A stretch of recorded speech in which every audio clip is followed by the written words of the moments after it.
Salut les mecs et bienvenue dans cette nouvelle vidéo. Aujourd'hui on va parler du nouveau trailer de One Piece qui vient tout juste de sortir et il y a beaucoup de choses à dire. C'est parti.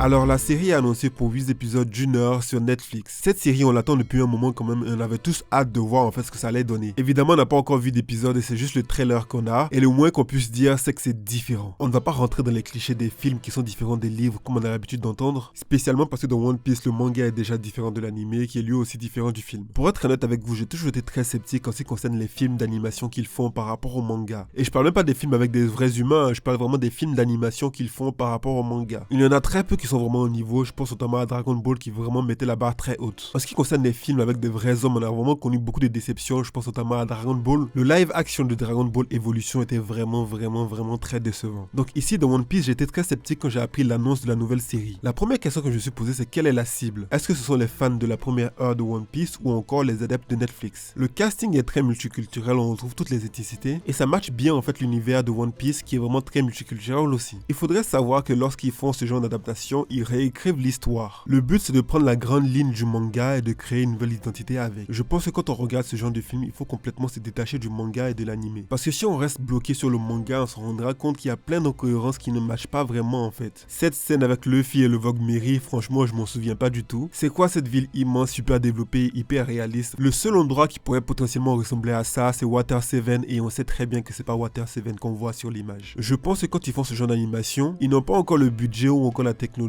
pour faire en sorte que ce qui est irréaliste devienne réaliste. Lorsque Luffy tend son bras pour faire le Gomu Gomu, on voit très bien que c'est clairement pas réaliste du tout. Mais la vraie question c'est est-ce qu'on a vraiment besoin de ça? On voit aussi que les plans ne sont pas vraiment en grand angle, ce qui ne permet pas une vraie immersion dans le film. Et la cause de cela pourrait très bien être le budget aussi. Cependant il y a quand même de bons points comme le Dragon des mers qui est vraiment très bien fait. Je pense que cette série est un peu comme un kiff, un petit délire avant la fin de One Piece, histoire de se remémorer un peu tout ce qui s'est passé depuis le début du manga. Le côté positif c'est aussi celui qui gêne. Comme je dis souvent, One Piece n'est pas réel mais il est inspiré de la réalité. Donc là on est capable de voir ce que ça donnera vraiment avec des gens comme nous. Cependant malgré tous les efforts qu'ils feront, je pense que ce sera pas au niveau de l'anime ou du manga, ça c'est évident. Par contre on connaît Oda pour être vraiment très joueur et je me demande ce qu'il a mis dedans pour vraiment s'amuser avec notre esprit. Déjà dans l'esprit, moi j'ai l'impression de regarder Aladdin plutôt que de regarder One Piece. On remarque aussi que l'univers est beaucoup plus sombre que One Piece qui est vraiment très coloré, très joyeux, très lumineux. Ils ont essayé de rendre ça très mélancolique en utilisant l'image du Sunset Guy, le personnage accompagné du soleil qui est juste derrière ou d'un flair qui l'accompagne pour vraiment créer quelque chose de très lumineux. On sait que Luffy a le fruit de la sève, fruit du soleil et donc du coup c'est pas vraiment très étonnant. C'est en ça que c'est intéressant d'utiliser le cinéma parce que ça permet de véhiculer les choses d'une autre manière qui est plus lisible pour d'autres personnes. Personnellement c'est à ce genre de détails que je m'attends en regardant cette série, ça permettra d'ajouter une valeur à ce qu'on a déjà vu et donc de mieux analyser One Piece. Rendez-vous donc début septembre pour regarder tout ça et faire une analyse. N'oubliez pas de soutenir et moi je vous dis donc à la prochaine pour une autre vidéo.